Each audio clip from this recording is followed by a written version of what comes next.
Selamat pagi rekan-rekan semua, puji syukur kami panjatkan kepada Tuhan Yang Maha Esa, karena dengan rahmat dan berkat-Nya, kami dapat menyelesaikan paparan yang kita sajikan dalam PowerPoint dengan bertemakan Undang-Undang IKN dalam perspektif hukum pemerintahan daerah, dengan berjudul Analisis Undang-Undang IKN dalam hal pemilihan jabatan, kepala otorita yang dianggap melanggar demokrasi.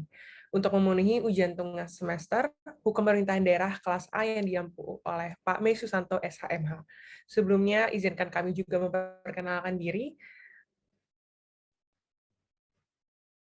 Oke, kami dari kelompok 1, Hukum Pemerintahan Daerah kelas A, izin memperkenalkan diri dengan nama dan beserta juga NPM. Oleh rekan-rekan sekalian, dipersilakan. Baik, pertama-tama perkenalkan nama saya Desriana Maharani Nur Fitri dengan NPM 004. Perkenalkan nama saya Anastasia Reza Andriani sebagai moderator pada hari ini dengan NPM 013. Selanjutnya saya Jedita Berjanahal dengan NPM 018. Saya Vanessa Pinabila dengan NPM 023. Saya Dinda Livian Berwati dengan NPM 031.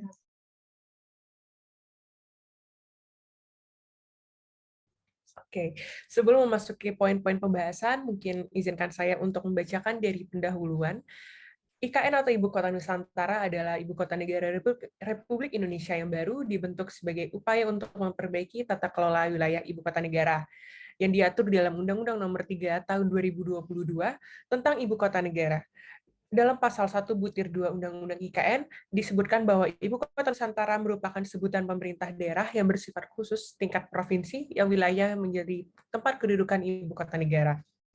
Berdasarkan juga ketentuan pasal 5A Undang-Undang IKN sendiri, Ibu Kota Nusantara memiliki fungsi sebagai Ibu Kota Negara Kesatuan Republik Indonesia yang menjadi tempat penyelenggaraan kegiatan pemerintahan pusat, tempat kedudukan perwakilan negara asing, dan juga perwakilan organisasi atau lembaga internasional lainnya.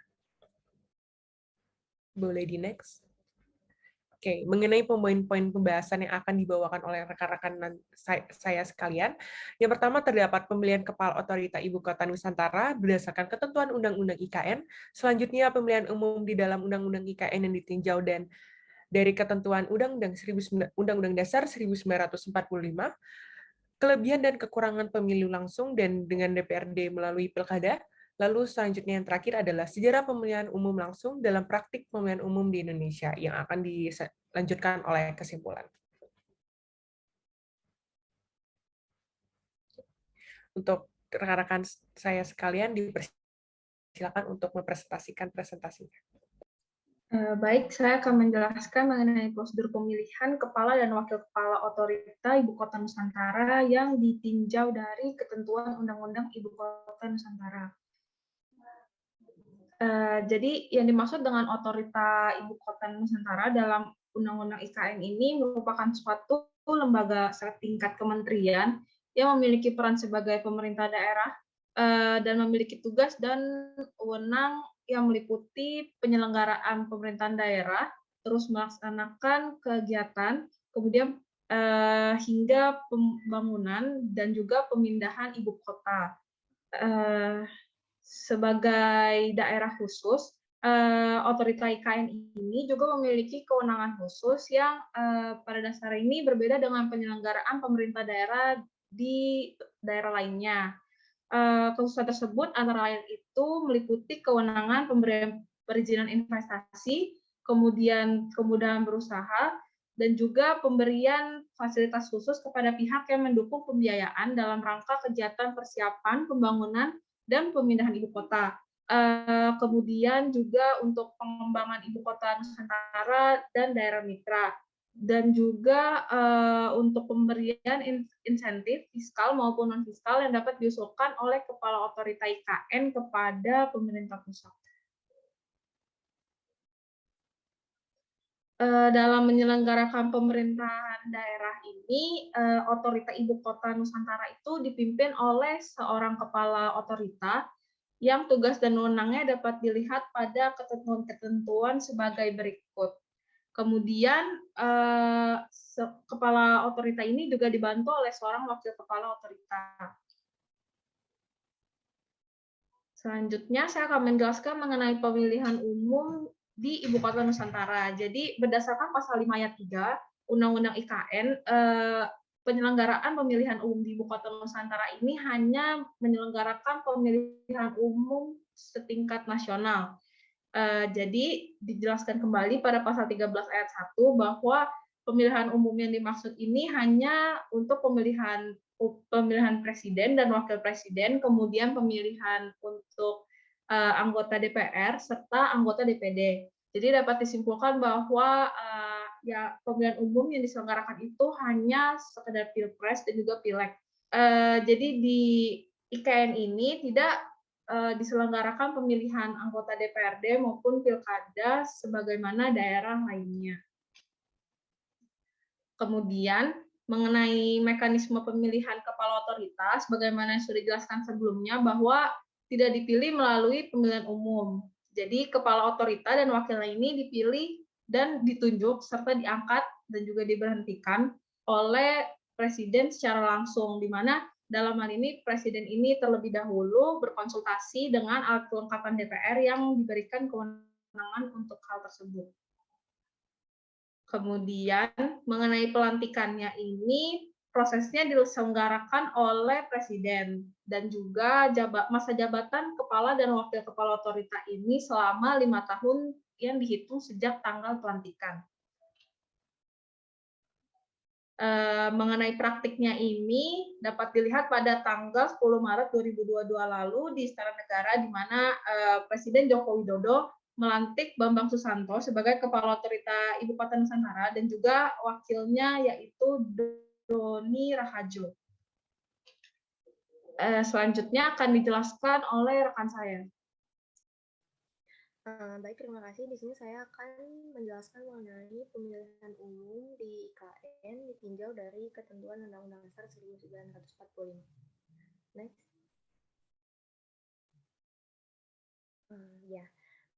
Seperti yang kita tahu, telah diatur melalui pasal 18 Undang-Undang 1945 bahwa Negara Kesatuan Republik Indonesia ini dibagi atas daerah-daerah provinsi, dan daerah provinsi itu dibagi lagi atas kabupaten dan kota, di mana tiap-tiap provinsi dan kota itu memiliki pemerintahan yang diatur dengan undang-undang. Nah, dalam konsep IKN di sini, IKN ini dibentuk sebagai daerah khusus yang memiliki beberapa kekhususan sebagaimana daerah khusus lainnya di Indonesia. Nah, daerah khusus ini tetap dibatasi dengan ketentuan-ketentuan menurut undang-undang. Ibu kota negara baru, yaitu Ibu Kota Nusantara ini telah disahkan melalui Undang-Undang IKN dan merupakan satuan daerah setingkat provinsi yang terletak di Ibu Kota Kalimantan Timur dan bentuknya adalah daerah khusus. Next. Nah, namun berdasarkan undang IKN tersebut, nyatanya adalah kekhususan yang dimiliki oleh IKN ini malah menjadi problematika di Indonesia. Permasalahan yang pertama ini adalah mengenai pemilihan umum di IKN ini hanya tingkat seperti pilpres dan tidak ada pilkada. Ketentuan ini telah diatur dalam pasal 5 ayat 3 dan pasal 13 ayat 1 Undang-Undang IKN. Kemudian permasalahan yang kedua adalah kepala otorita IKN ini tidak dipilih melalui pemilihan umum. Ketentuan ini telah diatur dalam pasal 5 ayat 3 dan 4 Undang-Undang IKN. Kemudian permasalahan yang ketiga adalah kepala otorita IKN ini berkedudukan selevel menteri dan bertanggung jawab kepada presiden. Kemudian tidak ada DPRD di IKN ini, dan anggaran daerah IKN ini dibiayai oleh APBN, bukan dari APBD. Next. Nah, sehingga sebenarnya keberadaan Badan Otorita IKN ini dinilai oleh para ahli ini hanya menggunakan pendekatan proyek, tidak terkandung makna demokratis di dalamnya. Kemudian penilaian terhadapnya juga bahwa kebijakan proyek yang top down ini tidak perlu check and balances lewat DPRD. Tujuannya supaya pekerjaan-pekerjaan proyek yang ada di IKN ini bisa lebih efektif dan efisien, sehingga bentuk otorita ini dibuat tidak demokratis dengan tujuan agar proyeknya dapat berjalan dengan lancar.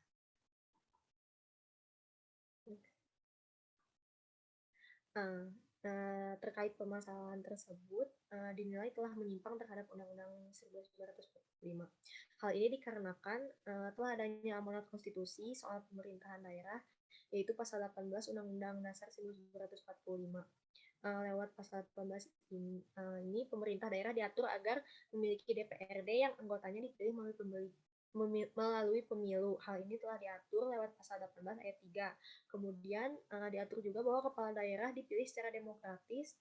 Hal ini telah diatur melalui pasal 18 ayat 4, dan di sisi lain sudah ada pula pengakuan daerah khusus di Indonesia ini seperti yang sudah ada, seperti DKI, DIY, Papua, dan Aceh. Jika kita melihat kondisi di daerah istimewa Yogyakarta, sebenarnya di daerah istimewa Yogyakarta ini karena sejarahnya gubernurnya tidak dipilih melalui pemilu, tetapi di Yogyakarta ini sendiri tetap ada DPRD, artinya tetap ada representasi rakyat dalam hal itu. Lain halnya dengan yang ada di IKN, karena di konstruksi undang-undang IKN ini tidak ada representasi rakyat. Kemudian representasi kedaulatan rakyat ini tidak semestinya hanya ditanggung oleh DPR, karena urusan daerah dan urusan pusat ini dinyatakan berbeda. Bahkan jika kita lihat di Jakarta juga tetap ada DPRD meskipun sudah ada DPR di provinsi yang sama, sehingga seharusnya IKN ini tidak boleh menghilangkan representasi rakyat di Kalimantan Timur, karena meniadakan gubernur dan DPRD di daerah yang setingkat provinsi selain menimbulkan perdebatan menyangkut konstitusionalitas, juga merupakan penggerdilan terhadap suara dan aspirasi rakyat dalam menyelenggarakan pemerintahan. Next. Nah, akibat yang dapat timbul ketika tidak ada DPRD di IKN ini adalah representasi warga IKN Nusantara dengan pemerintah setempat akan terputus. Kemudian aspirasi warga IKN juga sebenarnya tidak bisa hanya digantungkan kepada DPR dan DPD. Ada potensi bahaya bila DPRD ini dihilangkan, karena adanya aspek pengawasan terhadap pemerintah eksekutif yang dilakukan oleh DPRD ini maka akan absen. Dalam kondisi itu juga, maka kesewenang-wenangan pemerintah terhadap rakyatnya dimungkinkan terjadi. Penghapusan perwakilan politik di tingkat provinsi ini selain memicu problem konstitusionalitas, juga merupakan pilihan yang tidak demokratis. Next. Selanjutnya akan dijelaskan oleh rekan saya. Baik, selanjutnya itu mengenai kelebihan dan kekurangan pemilihan umum secara langsung dan melalui DPRD. Seperti yang kita tahu, pemilihan merupakan bentuk pelaksanaan dari demokrasi, seperti yang dikemukakan oleh ahli Bishop dan Hofler, karena pemilihan merupakan elemen kunci dari demokrasi dan kualitas pemilu yang baik akan memperkuat legitimasi politik kepemimpinan. Kemudian sebelum Bishop dan Hofler juga telah dijelaskan oleh Emerson, yang mendefinisikan bahwa demokrasi sehubungan dengan prosedur dalam pemungutan suara yang tentunya secara prinsip memenuhi kaidah pemilihan yang bebas dan adil atau biasa disebut free and fair election. Pilkada juga merupakan salah satu media pembelajaran demokrasi bagi masyarakat daerah dan sekaligus untuk terwujudnya hak-hak esensial individu seperti kesamaan hak politik dan kesempatan untuk menempatkan posisi individu dalam pemerintahan daerah. Pilkada juga telah menuntun pemimpin untuk secara konsisten menjalani hubungan yang konstituen, yang salah satunya itu diwujudkan melalui optimalisasi anggaran daerah bagi pembangunan dan pemberdayaan masyarakat. Pemilihan langsung kepala daerah atau pilkada merupakan kerangka kelembagaan baru dalam rangka mewujudkan proses demokratisasi di daerah. Kemudian proses ini juga diharapkan dapat mereduksi secara luas adanya pembajakan kekuasaan yang dilakukan oleh partai politik yang memiliki kursi di Dewan Perwakilan Rakyat Daerah atau DPRD. Selain itu juga, pilkada secara langsung juga diharapkan dapat menghasilkan kepala daerah yang memiliki akuntabilitas lebih tinggi kepada rakyat. Pilkada langsung itu merupakan lompatan besar atau leapfrogging dalam sejarah perjalanan sistem demokrasi di Indonesia, sebab selama rezim sebelumnya partisipasi rakyat ini dibungkam sebagai elemen penting dari demokrasi dalam berbagai proses politik yang dimana masyarakat itu tidak memperoleh peran yang cukup. Pilkada langsung ini juga merupakan proses penguatan dan pendalaman demokrasi atau deepening demokrasi serta upaya untuk mewujudkan tata kelola pemerintahan yang baik dan efektif. Selanjutnya. Baik, selanjutnya itu ada kelebihan dari pilkada secara langsung. Yang sudah disebutkan bahwa pilkada secara langsung juga merupakan wujud dari demokrasi yang dimana itu merupakan ideologi Indonesia. Kemudian supremasi konstitusi rakyat yang menjadi pelaksana kedaulatan tinggi dalam pilkada langsung juga menjadikan setiap masyarakat memiliki hak untuk ikut serta aktif dalam hal pilkada langsung tersebut. Kepala daerah yang mereka pilih secara langsung juga diharapkan dapat terjalin hubungan yang baik dan erat. Kemudian keterlibatan rakyat secara langsung juga dalam menentukan atau memilih pemimpinnya sangat penting dalam perwujudan prinsip good governance, karena selain rakyat akan mengetahui kapasitas dan kualitas calon pemimpin, rakyat juga dapat memperkuat pemilihan umum juga dapat memperkuat aspek akuntabilitas dan transparansi. Kemudian hal ini menarik beberapa dari kelebihan pilkada secara langsung, yaitu yang pertama, kepala daerah yang terpilih mendapat legitimasi dari masyarakat karena dukungan masyarakat dan pemberian suara dilaksanakan secara langsung. Seperti yang kita tahu, legitimasi atau pengakuan yang kuat dari masyarakat tentu sangat dibutuhkan dalam hal pilkada langsung. Dan legitimasi juga memiliki peran penting dalam meyakinkan, mengaruhi atau memperbaharui kesepakatan politik yang terjadi antara pemerintah dan masyarakat di daerah tersebut. Karena apabila terjadi krisis legitimasi dalam kepemimpinan daerah, akan menyebabkan beberapa ketidakstabilan di berbagai bidang, contohnya itu dalam bidang ekonomi dan tentunya dalam bidang politik di daerah tersebut. Kemudian kelebihan yang kedua yaitu penentuan pemimpin oleh rakyat dilaksanakan sesuai dengan harapan masyarakat. Karena dengan pilkada langsung ini membuka peluang akan tampilnya calon pemimpin yang sesuai dengan harapan mayoritas masyarakat. Masyarakat juga tentunya akan memilih calon pemimpin yang sesuai dengan aspirasi mereka. Kemudian apabila calon pemimpin tersebut tidak sesuai dengan aspirasi atau harapan mereka, maka tentunya mereka tidak akan memilih calon pemimpin tersebut. Kemudian yang kelebihan yang ketiga itu adanya check and balances, sistem antara pemerintahan, legislatif, dan eksekutif. Tentunya untuk pilkada secara langsung ini tidak melalui DPRD yang memilihnya. Jadi menyebabkan kalau misalkan pemilihan secara langsung ini kepala daerah itu tidak dituntut untuk memenuhi kehendak dari DPRD. Jadi kepala daerah yang akan menjalankan program kerjanya itu akan menjalankan program kerjanya tanpa ada tuntutan dari DPRD. Jadi DPRD dalam hal pilkada langsung ini dapat melaksanakan fungsi pengawasannya, yaitu fungsi penting dari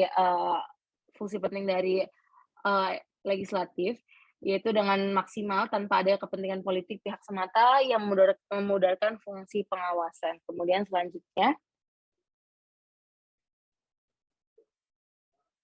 selanjutnya itu ada kekurangan pemilihan umum secara langsung. Walaupun Indonesia ini berlandaskan demokrasi yang dimana mendorong pemilihan itu dilaksanakan secara langsung oleh masyarakat, namun ada juga beberapa permasalahan dan kekurangan dari pemilihan umum secara langsung ini yang dilaksanakan dari tahun 2004 sampai 2020 sampai sekarang atau yang terbaru ini. Yang pertama itu ada rawan akan timbulnya konflik horizontal di kalangan masyarakat. Pelaksanaan pilkada langsung merupakan praktik pendidikan politik yang berharga dalam suasana demokratis yang transisional dan menjadi momentum berharga bagi lahirnya pemimpin yang berasal dari pilihan dan kepercayaan rakyat. Nah, disitulah terlihat jiwa besar pemimpin ini diuji bagaimana sikapnya ketika kalah dalam pilkada langsung, yang menariknya kebanyakan konflik pilkada terjadi ketika calon itu kalah dan tak mampu menahan diri dan menerima hasil pemilu, yang justru sebaliknya melibatkan kelompok dan pendukungnya itu tak menerima hasil pilkada tersebut. Kemudian kebijaksanaan calon yang kalah ini dan yang menang di sini akan tetap diuji dalam pelaksanaan pilkada langsung. Karena dalam realitanya kebanyakan jika pihak itu kalah,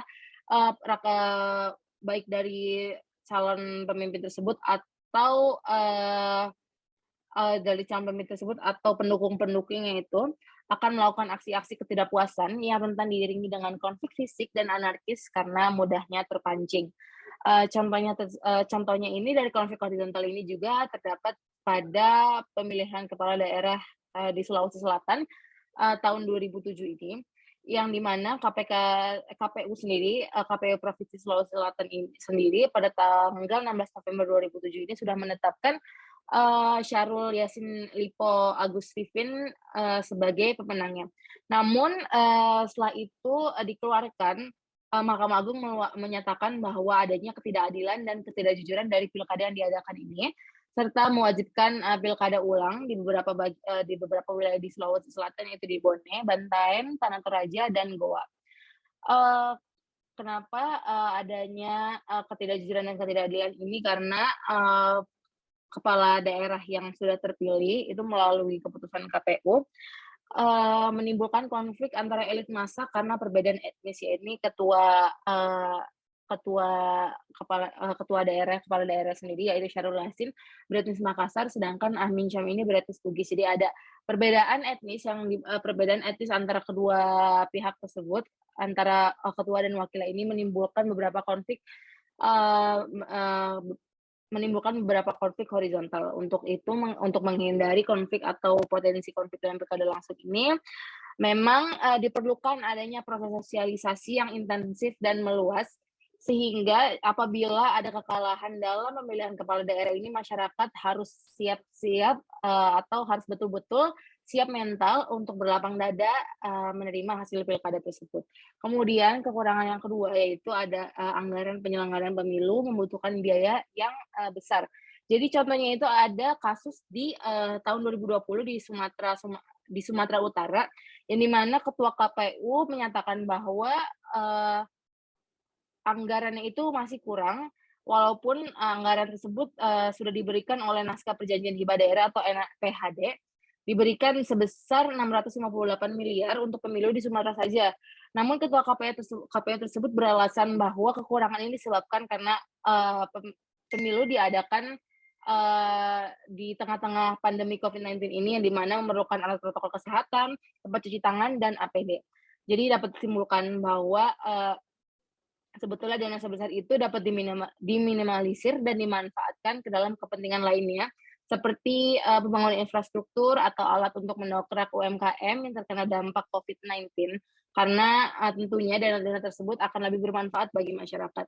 Maka sewajarnya apabila pemilihan oleh DPRD ini dinilai juga lebih membutuhkan biaya yang lebih sedikit, dan biaya-biaya tersebut bisa dialokasikan untuk kepentingan masyarakat banyak.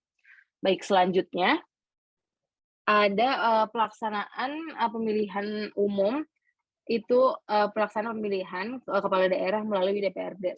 Pelaksanaan pemilihan kepala daerah melalui DPRD ini disebutkan dalam Undang-Undang Nomor 22 Tahun 1999. Sebenarnya untuk pemilihan ini bisa saja dilaksanakan sampai sekarang, namun di era Orde Baru ini catatan sejarah ini menunjukkan bahwa kepentingan DPRD seringkali tak memiliki hubungan dengan kepentingan masyarakat, sehingga ada dobrakan untuk memilih kepala daerah secara langsung. Namun dalam hal itu juga terdapat beberapa kelebihan pemilihan kepala daerah melalui DPRD, yang dimana itu diwujudkan dalam zaman Orde Baru, di mana prosedurnya itu DPRD merekomendasikan kepala daerah kepada Presiden, kemudian Presiden memilih kepala daerah tersebut. Namun di pasca reformasi juga DPRD memiliki kewenangan penuh dalam memilih kepala daerah hingga adanya pilkada langsung. Ditemukan beberapa kelebihan dalam DPRD, pemilihan kepala daerah melalui DPRD itu. Yang pertama, anggaran pemilihan kepala daerah tidak terlalu besar, tentunya karena cakupan pihaknya juga lebih sedikit dari pemilihan langsung, yang sekiranya itu membutuhkan 20-55 orang untuk kabupaten kota dan 35-120 orang untuk DPRD provinsi. Jadi bisa disimpulkan bahwa tidak memerlukan banyak pihak seperti pemilihan langsung, karena masyarakat sudah mempercayai kewajibannya dan kehendaknya kepada perwakilan di DPRD untuk memilih kepala daerah yang terbaik untuk daerahnya. Kemudian kelebihan yang kedua yaitu tidak terlalu menimbulkan konflik di masyarakat bawah. Karena untuk pemilihan melewati DPRD ini mencakup pihak yang lebih sedikit, dan pemilihan melalui DPRD ini tidak memerlukan kampanye besar-besaran, yang dimana kampanye besar-besaran ini seringkali menyebabkan calon simpatisan berbenturan dan menimbulkan konflik daerah yang luas. Sehingga untuk pemilihan melalui DPRD ini tidak akan mengganggu masyarakat akibat kampanye dan perkelahian politik pra pemilu yang menimbulkan kekacauan dalam masyarakat. Kemudian terdapat juga kekurangan-kekurangan dari pemilihan melalui DPRD ini. Yang pertama, ada kepala daerah yang dipilih melalui DPRD belum terjamin bahwa mereka merupakan kehendak dari masyarakat di daerah tersebut. Karena keterlibatan masyarakat yang sangat minim atau bisa dibilang dikesampingkan, sehingga dapat memberi celah apabila wakil rakyat di DPRD ini masih dilatar belakangi atau dibayang-bayangi oleh kepentingan politik semata dalam menjalankan tanggung jawabnya karena tidak ada transparansi kepada masyarakat luas.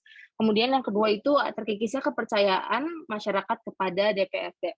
Karena akhir-akhir ini banyak kasus korupsi yang melibatkan anggota-anggota DPRD, contohnya itu yang di Kota Malang, terdapat kasus korupsi pada 41 anggota DPRD yang dimana itu kasus korupsi itu kasus suap di pembahasan APBD. Kemudian di Sumatera Utara juga dijerat 111 anggota DPRD dalam kasus suap terhadap laporan pertanggungjawaban Gubernur Sumatera Utara. Ditambah lagi KPK juga melaporkan bahwa tahun 2020 itu ada 184 anggota DPR sebagai tersangka kasus korupsi pada 22 wilayah di Indonesia. Waktu ini tentunya mengurangi kepercayaan masyarakat terhadap DPRD akan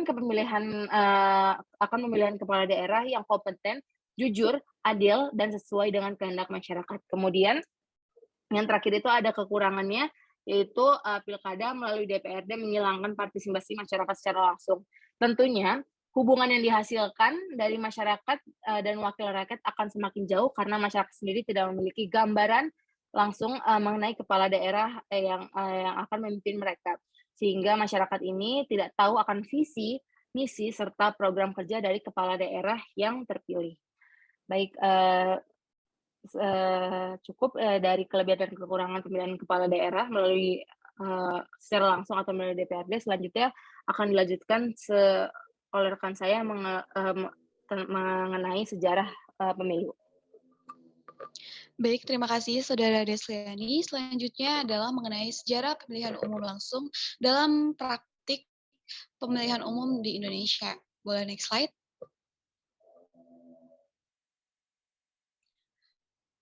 Nah, pada zaman penjajahan Belanda, kepala daerah itu ditunjuk langsung oleh pemerintah kolonial untuk wilayah kabupaten dan juga kecamatan, sedangkan untuk wilayah provinsi sendiri itu diisi langsung oleh pemerintah kolonial Belanda. Lalu setelah proklamasi kemerdekaan tanggal 17 Agustus 1945, tepatnya pada tanggal 23 November 1945, Presiden Republik Indonesia Soekarno mengesahkan Undang-Undang Nomor 1 Tahun 1945 tentang peraturan mengenai kedudukan Komite Nasional Daerah sebagai dasar penyelenggaraan di daerah, yang mana nantinya Undang-Undang Nomor 1 Tahun 1945 ini diubah dengan Undang-Undang Pokok Nomor 22 Tahun 1948 tentang penetapan aturan-aturan pokok mengenai pemerintahan sendiri di daerah-daerah yang berhak mengatur dan juga mengurus rumah tangganya sendiri. Nah, di mana pada Undang-Undang Pokok Nomor 22 Tahun 1948 ini, tepatnya pada pasal 18 ayat 1-nya, dijelaskan bahwa kepala daerah provinsi itu diangkat oleh presiden dari sedikit-sedikitnya 2 atau sebanyak-banyaknya 4 orang calon yang diajukan oleh Dewan Perwakilan Rakyat Daerah Provinsi. Lalu pada tahun 1965 hingga 1974 telah berlaku Undang-Undang Nomor 18 tahun 1965 tentang pokok-pokok pemerintahan daerah. Undang-undang ini itu menggantikan Undang-Undang Nomor 1 tahun 1957 dan pengaturan-pengaturan lebih lanjut dalam penetapan presiden seperti Nomor 6 tahun 1959, penetapan presiden Nomor 2 tahun 1960, serta penetapan presiden Nomor 5 tahun 1960, juga penetapan presiden Nomor 7 tahun 1965. Boleh di next slide. Setelah begitu banyak pertimbangan dan juga perubahan-perubahan, pada akhirnya muncul Undang-Undang Nomor 18 Tahun 1965 yang kemudian pada akhirnya tetap diganti dengan Undang-Undang Nomor 5 Tahun 1974 tentang pokok-pokok pemerintahan di daerah. Yang mana kemudian pada tahun 1999 Undang-Undang Nomor 5 ini tentang pokok-pokok pemerintah daerah diganti lagi dengan Undang-Undang Nomor 22 Tahun 1999 tentang pemerintahan daerah. Bisa dilihat dalam PPT telah terdapat banyak sekali perubahan-perubahan mengenai undang-undang pemerintahan daerah ini. Yang kemudian pada Undang-Undang Nomor 32 tahun 2004 tentang pemerintahan daerah beserta perubahannya itu telah mengadaptasi dari amandemen keempat, yaitu pada tahun 1999 hingga 2002, Undang-Undang 1945, khususnya pada pasal 18 ayat 4, yang isinya adalah gubernur, bupati, dan wali kota itu masing-masing sebagai kepala pemerintah daerah provinsi, kabupaten, dan kota dipilih secara demokratis. Nah, boleh di next slide. Yang mana hal ini kemudian pada tanggal 28 April 2008, Presiden Republik Indonesia yaitu Bapak Susilo Bambang Yudhoyono menerbitkan Undang-Undang Nomor 12 Tahun 2008 tentang perubahan kedua atas Undang-Undang Nomor 32 Tahun 2004 tentang pemerintahan daerah. Yang mana isi dalam undang-undang ini yaitu mereka yang mencalonkan diri tidak harus bergabung atau masuk ke partai politik tertentu. Nah, calon perseorangan itu boleh mendaftar dengan dukungan masyarakat. Ketentuan tersebut itu diatur dalam pasal 59 ayat 1 huruf B, isinya yaitu peserta pemilihan kepala daerah dan wakil kepala daerah adalah A, pasangan calon yang diusulkan oleh partai politik atau gabungan partai politik, B, pasangan calon perseorangan yang didukung oleh sejumlah orang. Ketentuan tersebut merupakan implikasi dari adanya putusan Mahkamah Konstitusi nomor 5/PUU/5/2007 yang diucapkan dalam sidang pleno Mahkamah Konstitusi terbuka pada hari Senin 23 Juli 2007. Kemudian pada tanggal 30 September 2014, Presiden Republik Indonesia yaitu Bapak Susilo Bambang Yudhoyono mengesahkan kembali Undang-Undang Nomor 22 Tahun 2014 tentang pemilihan gubernur, bupati, dan wali kota, yang isinya itu mengatur mekanisme pemilihan kepala daerah secara tidak langsung melalui Dewan Perwakilan Rakyat Daerah. Akan tetapi undang-undang ini itu mendapatkan penolakan yang luas dari masyarakat dan juga proses pengambilan keputusannya itu telah menimbulkan persoalan. Atas penolakan tersebut, maka kemudian dengan mempertimbangkan syarat kegentingan yang memaksa, sesuai dengan putusan Mahkamah Konstitusi nomor 138/PUU/7/2009, Presiden Republik Indonesia yaitu Bapak Susilo Bambang Yudhoyono, tepatnya pada tanggal 2 Oktober 2014 telah menetapkan peraturan pemerintah pengganti Undang-Undang Republik Indonesia nomor 1 tahun 2014 tentang pemilihan gubernur, bupati, dan juga wali kota. Dan perhatikan perkembangan dalam sistem pemilihan seperti yang sudah saya jelaskan tadi, pada akhirnya pada tanggal 18 Maret 2015, Presiden Republik Indonesia yaitu Insinyur Joko Widodo mengesahkan Undang-Undang Republik Indonesia Nomor 8 Tahun 2015 yang tentang perubahan atas Undang-Undang Nomor 1 Tahun 2015 dan juga tentang penetapan peraturan pemerintah pengganti Undang-Undang Nomor 1 Tahun 2014 tentang pemilihan gubernur, bupati, dan wali kota itu menjadi undang-undang yang kemudian pada akhirnya dalam rangka penyempurnaan penyelenggaraan pemilihan gubernur dan wakil gubernur itu pada tanggal 1 Juli 2016, Presiden Republik Indonesia yaitu Bapak Insinyur Joko Widodo mengesahkan Undang-Undang Republik Indonesia Nomor 10 Tahun 2016 tentang perubahan kedua atas Undang-Undang Nomor 1 Tahun 2015 tentang penetapan peraturan pemerintah pengganti Undang-Undang Nomor 1 Tahun 2014 tentang pemilihan gubernur, bupati, dan wali kota menjadi Undang-Undang 10 Tahun 2016 yang undang-undang inilah yang pada pemilihan tahun 2020 dan juga hingga sekarang itu masih tetap digunakan. Setelah beberapanya perubahan, akhirnya Undang-Undang Nomor 10 Tahun 2016 inilah yang masih juga berlaku. Sekian, terima kasih.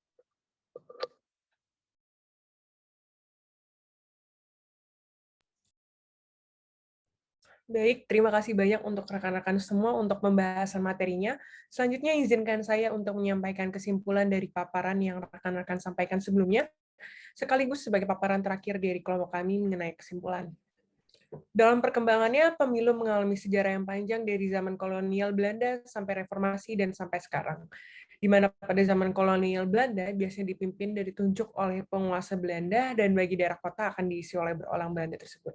Saat dulu pada Undang-Undang Nomor 18 Tahun 1965, kepala daerah dan kepala daerah istimewa diangkat oleh presiden, lalu seiring perkembangan zaman berganti menjadi Undang-Undang Nomor 5 Tahun 1974 tentang pokok-pokok pemerintahan di daerah, yang dimana kepala daerah 1 dan 2 dipilih dan diangkat oleh DPR.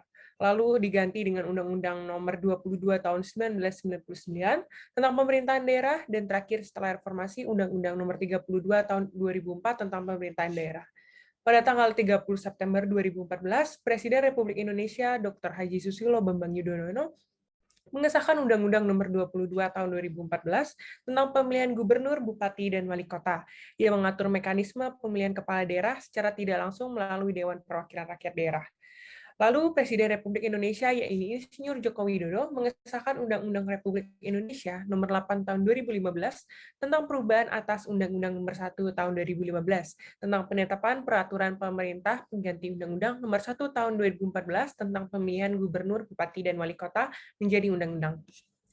Dengan adanya kebijakan baru dalam era pemerintahan Presiden Joko Widodo, IKN atau Ibu Kota Negara memiliki sisi pro dan kontra dalam adanya pembentukan Ibu Kota Negara yang dipindahkan dari wilayah Jakarta ke wilayah Kalimantan. Peraturan IKN sendiri sudah diatur dalam Undang-Undang IKN, yaitu dalam Undang-Undang Nomor 3 Tahun 2022 tentang Ibu Kota Negara.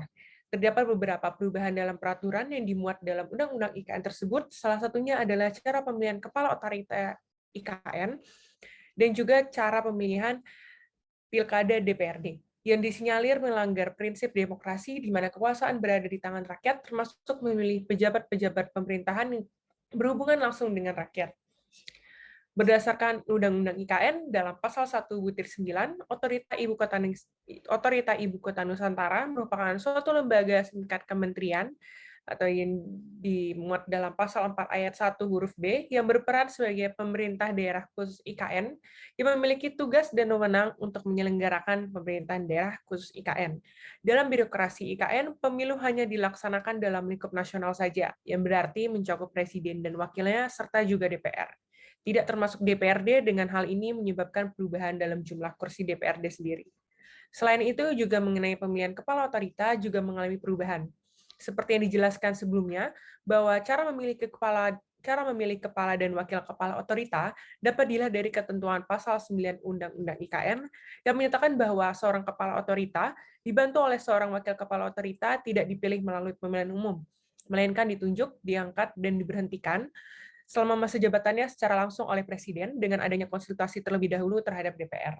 Dengan ada perubahan tersebut, dapat kita lihat kelebihan dan kekurangan dari adanya pemilu. Kelebihannya adalah kepala daerah yang terpilih mendapat legitimasi dari masyarakat karena dukungan masyarakat dan pemberian suara dilaksanakan secara langsung, lalu penentuan pemimpin oleh rakyat dilaksanakan sesuai dengan harapan masyarakat, dan adanya check and balance system antara pemerintahan legislatif dan eksekutif. Lalu jika kita singgung mengenai kekurangannya, adalah rawan akan adanya konflik horizontal, dan juga terdapat pembiayaan yang cukup besar dalam pelaksanaannya. Namun jika kita tinjau lagi dalam pelaksanaan DPRD mengenai kekurangan dan kelebihannya, kelebihannya adalah anggaran yang tidak terlalu besar serta tidak akan menimbulkan konflik. Sedangkan dalam kekurangannya adalah kepala daerah yang terpilih bukan berarti pilihan dari rakyat, lalu terkikisnya rasa kepercayaan masyarakat dan menghilangkan rasa partisipasi dari rakyat sendiri. Maka dengan adanya perubahan ini dapat disimpulkan bahwa pengaplikasian dalam Undang-Undang IKN mengenai pemilu ini hanya akan dilaksanakan dalam lingkup pemilu nasional yang dimana hanya Presiden, wakilnya, serta DPR. Yang dimana ini merupakan menyalahi aturan dan prinsip demokrasi sendiri, yang dimana rakyat mempunyai kekuatan penuh akan adanya pemenuhan jabatan dalam kursi akibat adanya ketidakpercayaan rakyat akan pemerintah sendiri, serta dimungkinkan akan terjadi kesewenang-wenangan dalam pemerintahan itu sendiri yang akan berakibat negatif bagi masyarakat, terutama dalam kesejahteraan rakyatnya sendiri. Sekian presentasi dari paparan dan kelompok kami. Mengenai kurang lebihnya, kami mohon maaf. Kami izin pamit undur diri. Saya Anastasia Resa bersama rekan-rekan kelompok 1 mengucapkan terima kasih banyak atas perhatian dan waktunya untuk memperhatikan presentasi kelompok kami untuk memenuhi ujian tengah semester Hukum Pemerintahan Daerah kelas A. Selamat pagi.